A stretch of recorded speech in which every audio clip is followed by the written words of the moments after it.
Hello, in front of me I have Rubicon LW06 and I'm gonna show you how to change the language on this device.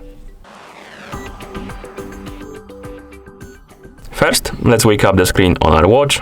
You can do it by pressing the side button. Once you wake up the screen, you can swipe down from the top of the screen to open the quick panel and then tap on the settings icon to enter the settings. In settings, scroll down and find the language option right here. Then tap on it and this will open the list of languages, and here you can scroll through this list by swiping up and down on the screen. Find the language you like to use on your watch, tap on it to select it. So let's tap on the Deutsch, for example, and the language should be applied and changed.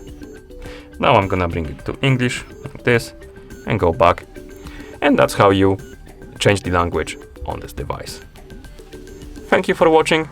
If you found this video helpful, please consider subscribing to our channel and leaving the like on the video.